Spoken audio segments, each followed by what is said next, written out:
The body of a Philippine migrant worker who died in a car crash in Singapore on Sunday has been sent home.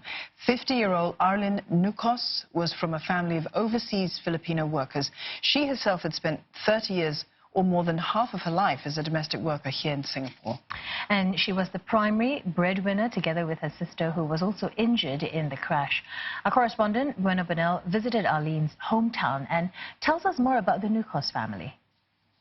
More than 250,000 foreign domestic workers are employed in Singapore based on data from the Ministry of Manpower as of June 2019. While that number may seem abstract to some, these are the people taking care of others' homes and children, leaving behind their families in their origin countries for a shot at a better life. We are here at the Nucos family ancestral house in the coastal and agricultural town of Caba in northern Philippines. 4 members of this extended family have either worked or are working overseas. A brother used to work in Qatar, a sister-in-law is a domestic worker in Singapore, and 2 sisters are domestic workers in Singapore. Among the victims of the December 29 car crash in Lucky Plaza shopping center, one is Miss Arceli, who is now in recovery in Singapore after suffering critical injuries.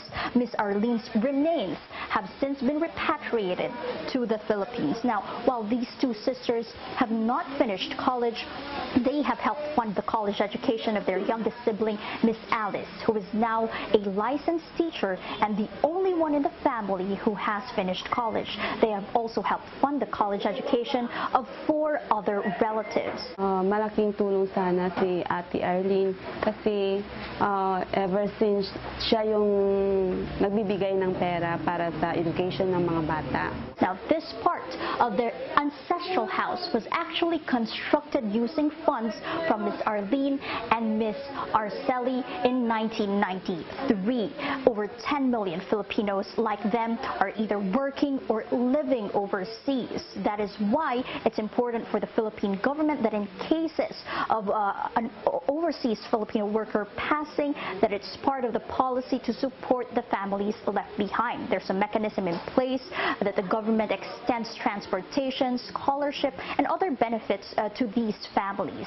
But the challenge remains to generate enough quality jobs in localities and rural areas like here in Caba town, such that people like the Nucos sisters no longer need to cross seas and leave home just for a shot at a better life.